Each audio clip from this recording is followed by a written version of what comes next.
오늘 말씀은 출애굽기 20장 1절로 17절입니다. 하나님이 이 모든 말씀으로 말씀하여 이르시되 나는 너를 애굽 땅 종되었던 집에서 인도하여 낸 내 하나님 여호와이니라. 너는 나 외에는 다른 신들을 내게 두지 말라. 너를 위하여 새긴 우상을 만들지 말고 또 위로 하늘에 있는 것이나 아래로 땅에 있는 것이나 땅 아래 물속에 있는 것에 어떤 형상도 만들지 말며 그것들에게 절하지 말며 그것들을 섬기지 말라. 나 내 하나님 여호와는 질투하는 하나님인즉 나를 미워하는 자의 죄를 갚되 아버지로부터 아들에게로 3, 4대까지 이르게 하거니와 나를 사랑하고 내 계명을 지키는 자에게는 1000대까지 은혜를 베푸느니라. 너는 내 하나님 여호와 이름을 망령되게 부르지 말라. 여호와는 그의 이름을 망령되게 부르는 자를 죄 없다 하지 아니하리라. 안식일을 기억하여 거룩하게 지키라. 엿새 동안은 힘써 내 모든 일을 행할 것이나 일곱째 날은 내 하나님 여호와의 안식일인즉 너나 내 아들이나 내 딸이나 내 남종이나 내 여종이나 내 가축이나 내 문 안에 머무는 객이라도 아무 일도 하지 말라. 이는 엿새 동안에 나 여호와가 하늘과 땅과 바다와 그 가운데 모든 것을 만들고 일곱째 날에 쉬었음이라. 그러므로 나 여호와가 안식일을 복되게 하여 그날을 거룩하게 하였느니라. 내 부모를 공경하라. 그리하면 내 하나님 여호와가 내게 준 땅에서 내 생명이 길리라. 살인하지 말라. 도둑질하지 말라.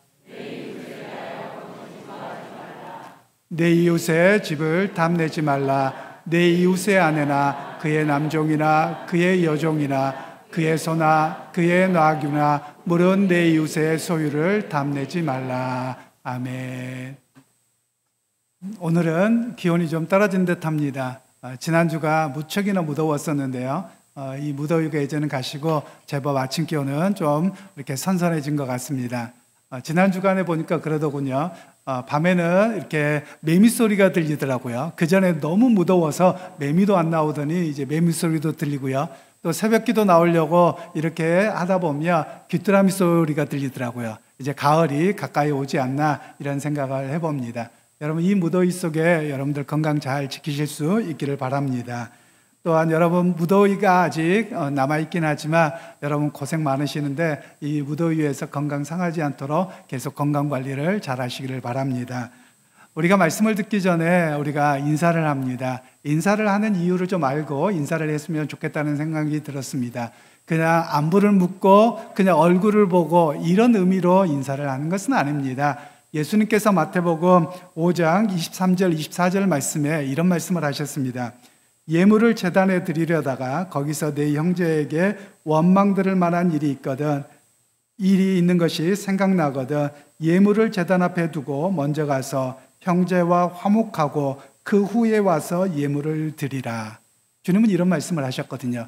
그래서 교회 안에서의 평화의 인사, 성도 간의 인사는 나의 묵혀있는 감정, 나의 여러 가지 사람과의 불편함 또는 가족 간의 고통과 아픔들에 대해서 내가 용서함으로 주님 앞에 나아갑니다. 주의 말씀과 성찬에 임하기 전에 내가 주님 앞에 회개함으로 나아갑니다. 또 용서와 화해로 함께합니다. 이런 의미로 인사를 하는 것입니다. 그런 의미에서 여러분 오늘 우리가 주님께서 여러분과 함께 하시기를 소원하고요. 주께서 용서하시기를 간절히 소원합니다. 우리 주변 분들에게 이렇게 인사하고 축복하면 좋겠습니다. 주님의 주시는 은혜와 평강이 가득하시기를 바랍니다. 이렇게 축복하시면 좋겠습니다. 주님 주시는 은혜와 평강이 가득하시기를 바랍니다. 주님이 주시는 은혜와 평강이 가득하시기를 바랍니다. 그렇습니다. 여러분 매번 살아가는 동안에 주님께서 여러분에게 주시는 은혜와 평강이 가득하시기를 소원합니다. 여러분 우리가 기독교 신앙에 있어서 가장 핵심 두 단어를 이야기하자면 은혜와 평강입니다. 은혜라는 말은 죽을 수밖에 없는 죄인인 우리를 예수 그리스도의 십자가의 은혜로 우리를 구원하셨습니다 라고 선포하는 것이 은혜입니다. 평강이라고 하는 것은 우리의 삶 속에서 매 순간 불안하고 떨리고 미래에 대한 걱정이 우리를 앞섭니다. 그러나 우리 주님의 인도하심을 기대하고 살아갑니다. 우리 주님의 인도하심을 내가 믿습니다. 그 가운데서 평화를 누릴 수 있게 되는 것입니다. 그래서 우리에게는 구원과 그리고 삶에서 함께 하시는 역사를 기대하고 의지하고 살아가기 때문에 은혜와 평강 속에서 살아갑니다. 여러분, 그런 여러분의 삶이 은혜와 평강으로 매번 경험되어지고 고백되어지고 또 삶 속에서 누리게 되는 그런 은혜가 있기를 간절히 소원합니다.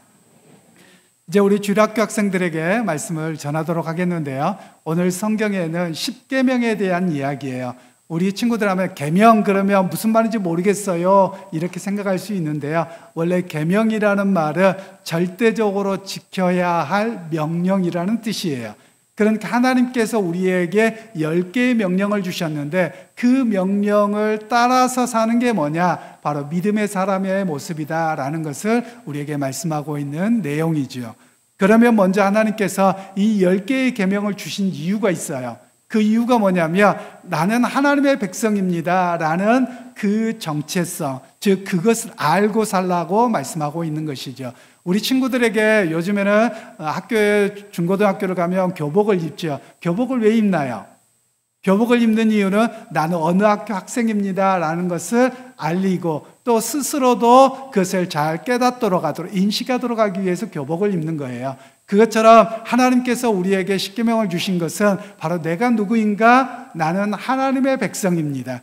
그리고 세상의 가치를 따라 살아가는 자가 아니라 하나님의 말씀을 따라 살아갑니다 라는 것을 스스로 고백하고 증거하도록 십계명을 주셨다라고 오늘 성경은 말씀을 하고 있어요.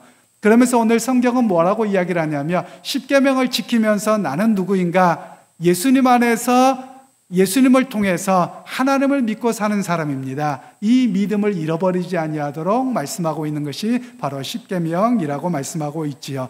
그래서 이 십계명을 지키는 것은 믿음으로 출발하는 일이고 믿음으로 삶 속에서 증명하는 그런 것을 오늘 우리에게 말씀하고 있는 것이지요. 이제 십계명에 대해서 잠깐 우리 친구들에게 설명을 하고 싶은데요.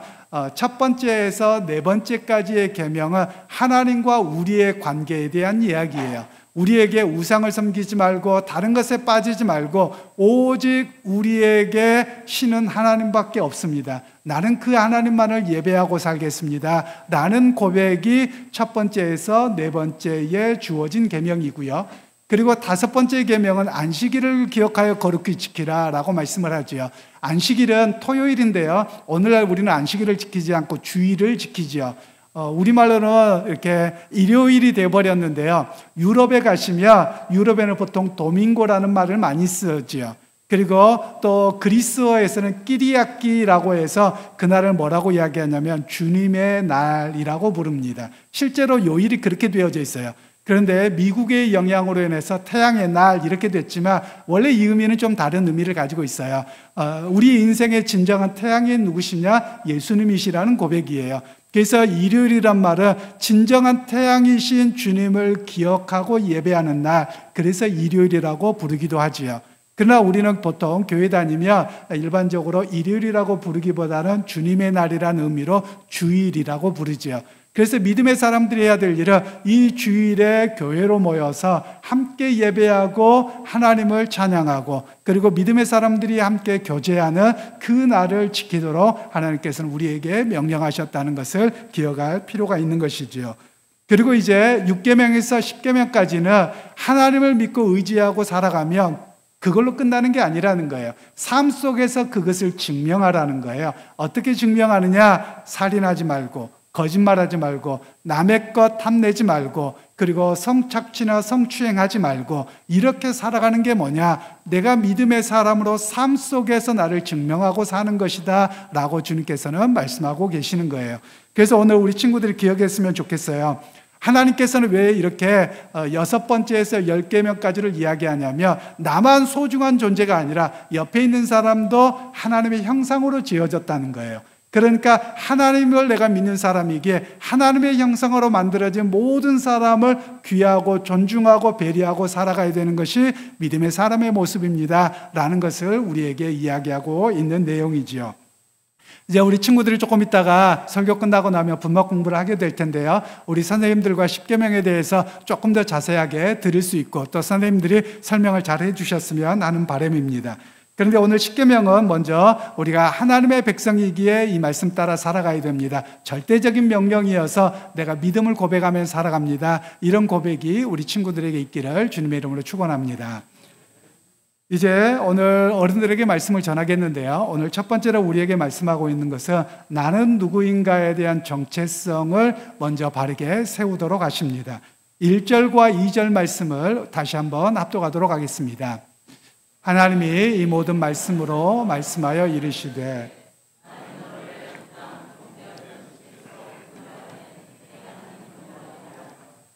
아멘. 사람은 살아가면서 끊임없이 나의 존재감을 깨달아야 됩니다. 그 존재감이라는 말을 다른 말로 정체성이라고 이야기합니다. 사람들이 나에 대한 존재감을 인정하지 않으며 또 자기 자신도 내가 누구인지에 대한 스스로의 만족감, 또 스스로에 대한 이해가 없으며 삶에 대해서 무료하게 되고 또한 어떤 이들은 삶을 포기하게도 되는 그런 모습이 자꾸 생기는 것이지요. 여러분, 오늘 사람들은 자기 자신이 누구인가를 어떻게 느낍니까? 첫 번째는 가족에게서 느낍니다. 가족의 그 품 안에서 내가 사랑받는 존재다. 그리고 내가 누구의 자녀고 또 누구의 부모이고 이것이 나에게 주는 행복이라는 것을 우리가 가질 필요가 있습니다.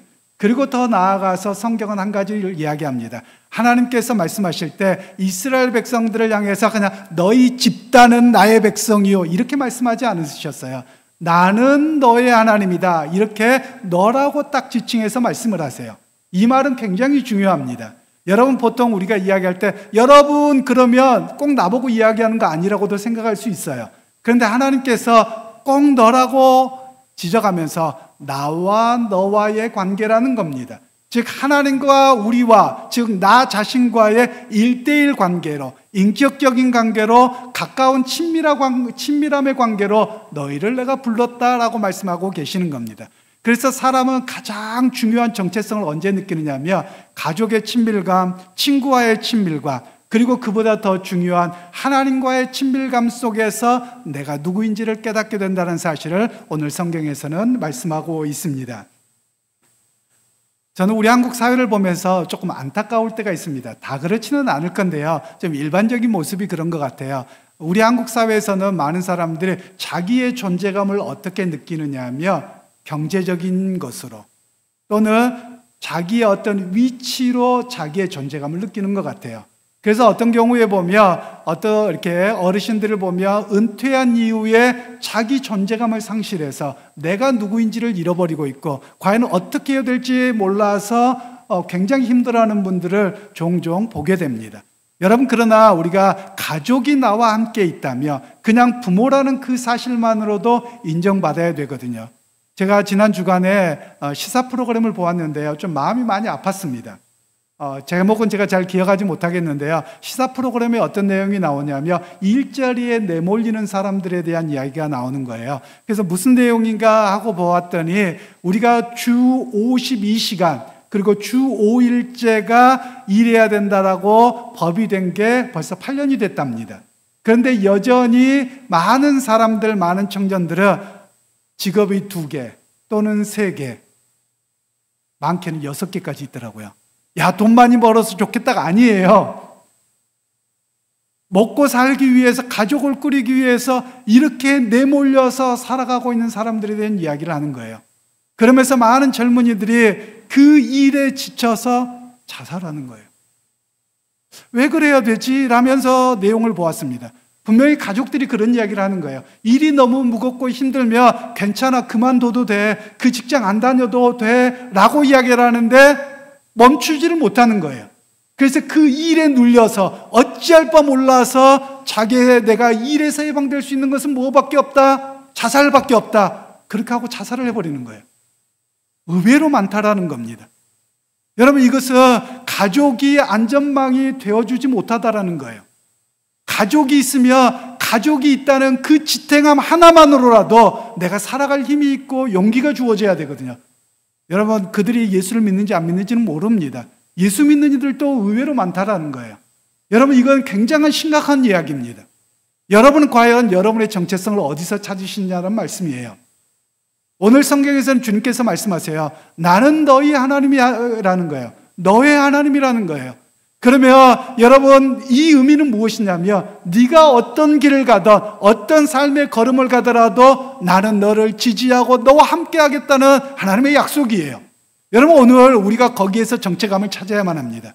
여러분, 가족도 마찬가지입니다. 너가 성공해서 어떤 자리에 있으면 좋고 그렇지 못하면 너는 못된 자리가 아닙니다. 네가 잘났든 몰랐든 네가 성공했든 그렇지 않든 너는 내 아들이고 내 자식이고 당신은 나의 부모님입니다. 여러분, 이런 고백이 우리에게 필요하다는 말씀입니다. 그러게 여러분, 하나님께서는 우리에게 너가 어떤 자리에 있다고 비난하고 버리는 것이 아니라 하나님은 내가 너를 선택했다. 너를 내가 끝까지 지지한다. 이 말씀이 나는 너의 하나님이라고 말씀하시는 내용입니다. 여러분, 기억하시길 원합니다. 하나님은 여러분의 삶을 기억하십니다. 그리고 여러분의 삶을 지지하십니다. 여러분의 삶을 붙들어주고 계십니다. 여러분, 거기에서 흔들리지 않는 여러분 모두가 되시기를 주님의 이름으로 축원합니다. 또한 하나님은 2절에 이렇게 말씀하고 있는데요. 나는 너를 애굽 땅 종되었던 집에서 인도하여 낸 내 하나님 여호와이니라. 즉, 하나님은 나와 너와의 관계만으로 끝나는 것이 아니라 너를 종되었던 집에서 해방시켜낸 여호와 하나님이라 라고 말씀하고 계시는 겁니다. 사람은 자기의 정체성을 또한 어디에서 찾냐면 자기의 뿌리에서 찾습니다. 여러분, 뿌리에서 찾기 위해서 사람들을 보면 우리나라만이 아니라 다른 나라들도 이 뿌리에 대한 연구를 많이 합니다. 그래서 족보 이야기가 많이 나와요. 성경에도 족보 이야기가 많이 나옵니다. 여러분, 그뿐만 아니라 여러분, 사람을 이야기할 때 여러분, 성 없어도 괜찮아요. 제가 청송 심신인데요, 성 없어도 저는 존재하거든요. 그런데 성이라는 게 왜 주어집니까? 외국도 마찬가지예요. 즉, 내가 누구인지에 대한 뿌리와 정체성을 인식하도록 하기 위해서 성이라는 게 주어졌거든요. 그래서 여러분, 같은 성씨를 만납니다. 어디를 갔는데 그럼 여러분 어떤 느낌이 듭니까? 유대감을 갖잖아요. 동질성을 갖잖아요. 또 여러분, 외국 나갔다고 하십시다. 외국에 나갔는데 이렇게 봤더니 한국 사람이에요. 여러분, 어떻습니까? 그냥 소가 닭 보듯이 보고 맙니까? 괜히 눈이라도 반갑습니까? 반갑고 말 한번 걸어보고 싶은 거거든요. 이게 뭐냐면 나의 정체성과 뿌리를 찾는 일입니다. 그래서 하나님께서는 오늘 우리에게 말씀하고 계시는 거예요. 너희의 정체성은 어디에서 찾느냐? 하나님 안에서라는 것을 우리에게 말씀하고 계시는 겁니다. 여러분, 기억하십시오. 하나님께서는 여러분의 무거운 애굽의 짐으로부터 해방시키셨습니다. 여러분, 그러기에 여러분의 인생의 삶을 살아가면서 이 무거운 모든 것이 마치 노예처럼 내가 다 짊어지고 산다, 여러분, 이렇게 살지 않으시기를 바랍니다.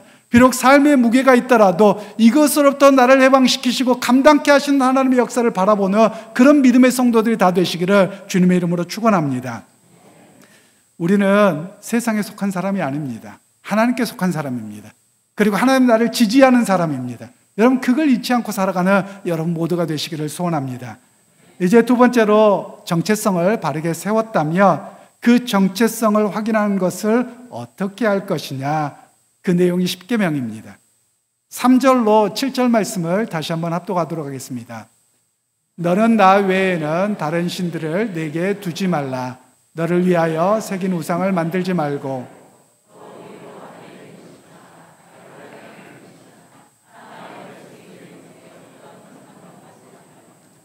그것들에게 절하지 말며 그것들을 섬기지 말라. 나 내 하나님 여호와는 질투하는 하나님인즉 나를 미워하는 자의 죄를 갚되 아버지로부터 아들에게로 3, 4대까지 이르게 하거니와 나를 사랑하고 내 계명을 지키는 자에게는 1000대까지 은혜를 베푸느니라. 너는 내 하나님 여호와의 이름을 망령되게 부르지 말라. 여호와는 그의 이름을 망령되게 부르는 자를 죄 없다 하지 아니하리라. 아멘. 제가 오늘 십계명을 자세하게 설명드리기는 좀 어렵고요. 두루뭉실하게 큰 것만 설명을 드릴 텐데요. 언제 기회가 되면 십계명 하나하나 그 의미가 무엇이고 우리 삶에 어떻게 적용되는지 또 나중에 기회가 되는 대로 말씀을 전하도록 하겠습니다. 먼저 1계명에서 4계명은 하나님과 우리의 관계를 먼저 바르게 세우라는 겁니다. 그런데 그 바르게 세움에서의 문제가 무엇이냐면 인간의 욕망이라는 것을 지적하고 계세요. 그 인간의 욕망으로 나타나서 실현되는 게 뭐냐? 우상이라는 거예요. 즉 자기의 만족, 자기의 체험, 욕망을 실현하기 위해서 사람들 우상을 만들어내는데 그 우상을 섬기지 말라라고 주님께서는 말씀하고 계시는 겁니다. 그래서 여러분, 진짜 우상이 뭐일 것 같습니까? 부처님이나 누구나가 아니에요. 사실은 나예요. 가장 큰 우상은 나거든요. 그래서 그것으로부터 벗어나야 됩니다. 물론 내 삶이 중요하기는 하지만 사람은 나만 생각하다 모든 것을 객관화시키고 그리고 모든 것을 다 잃어버리게 되는 것이 인간의 모습이거든요. 그래서 하나님과 나와의 관계를 바르게 설정함을 통해서 나는 하나님의 백성이기에 하나님을 의지하고 살아갑니다. 이런 고백으로 우리에게 말씀하는 것이 1계명에서 4계명의 이야기입니다. 특별히 5절의 말씀에는 절하지 말며 그것들을 섬기지 말라 이렇게 말씀하고 계시거든요. 여기서 절한다란 말은 몸을 굽히다, 존경하다 이런 의미를 갖고 있습니다. 그래서 여기에서는 우상에게 경배적인 행위만 하는 것이 아니라 부러운 마음도 갖지 말라는 거예요. 그러니까 우상 숭배하는 사람이 돈을 많이 벌었습니다. 성공합니다. 부러워하지도 말라는 거예요. 이게 하나님께서 우상을 금지했던 겁니다. 왜냐하면 부러운 마음을 하면 요즘 젊은이들 뭐라고 하면 부러우면 지는 거다 그러잖아요. 여러분, 부러우면 지는 겁니다. 여러분, 그런데 내가 누구인지를 알면 별로 부러워할 게 없어요. 여러분, 내가 왕자고 공주면 여러분 딴 사람이 부러워하겠습니까? 여러분, 우리는 하나님의 왕자요 공주로 우리를 부르셨거든요. 그러면 별로 부러워할 필요가 없어요. 이보다 더 큰 자신감이 어디 있겠습니까? 여러분, 그 자신감을 갖고 살아갈 수 있는 그런 우리가 되었으면 좋겠습니다. 그리고 여기에서 또 섬기지 말라라고 하는데요. 이 섬기지 말라는 말은 노예가 되지 말라는 거예요. 그럼 여러분, 노예가 된다는 의미가 어떤 것일까요? 노예라고 하는 사람들은요, 자기 결정권이 없습니다. 자기 결정권이 없어서 시키는 대로만 해야 되는 사람이 노예거든요. 그러면 하나님께서 이것을 이야기하고 있는 것은 너의 주인이 뭐냐라는 거예요. 여러분, 만일 우리의 어떤 결정이 돈이 결정한다, 돈의 지배당하지 말라는 겁니다. 만일 사람의 관계 속에서 어쩔 수 없이 그렇게 돼간다, 사람이 주인이 돼버리거든요. 그렇게 하지 말라는 거예요. 자기 결정권을 갖고서 살아가라 라고 말씀하고 있는 것이 여기서 섬기지 말라라고 하시는 말씀입니다. 그러게 여러분, 오늘 우리의 믿음의 사람들은 어떤 사람들입니까? 오늘 사실 이 말씀을 적용하기는 우리 사회가 많이 어려울 때가 있어요. 직장 생활하면 내 마음대로 어떻게 해요? 위에 시키면 해야죠.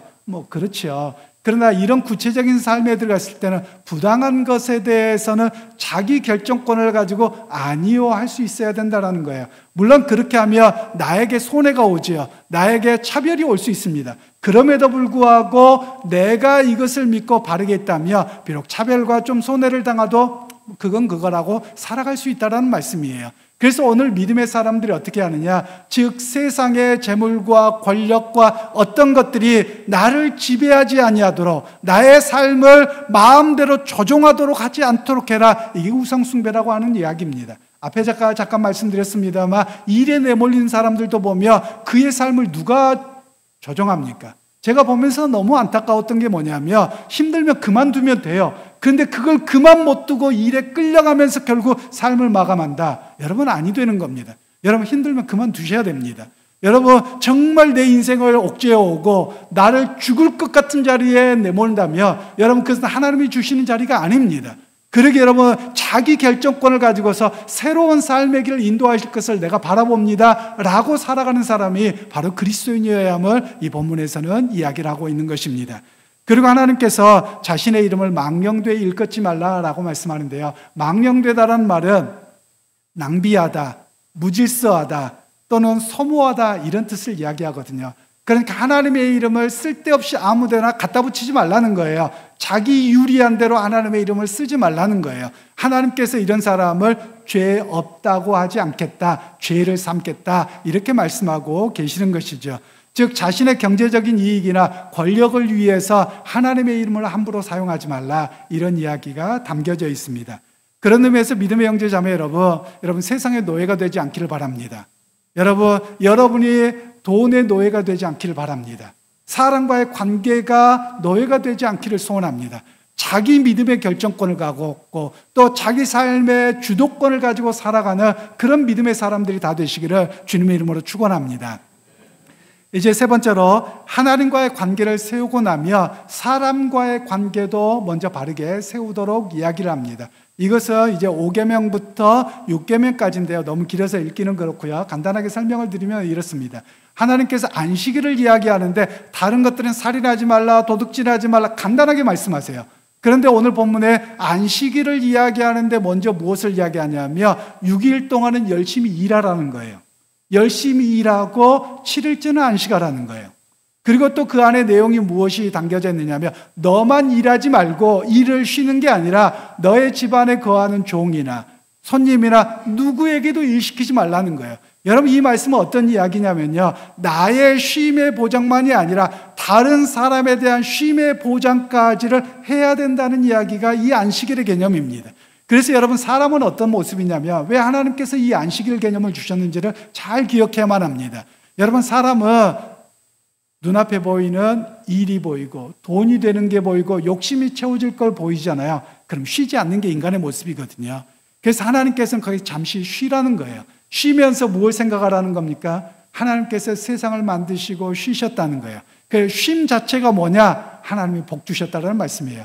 그 안식일을 복 주셨다는 말은 그냥 그때 무엇을 축복으로 물질적으로 뭘로 주신다라는 의미가 아니라 쉼 그 자체가 하나님이 주신 복이라는 겁니다.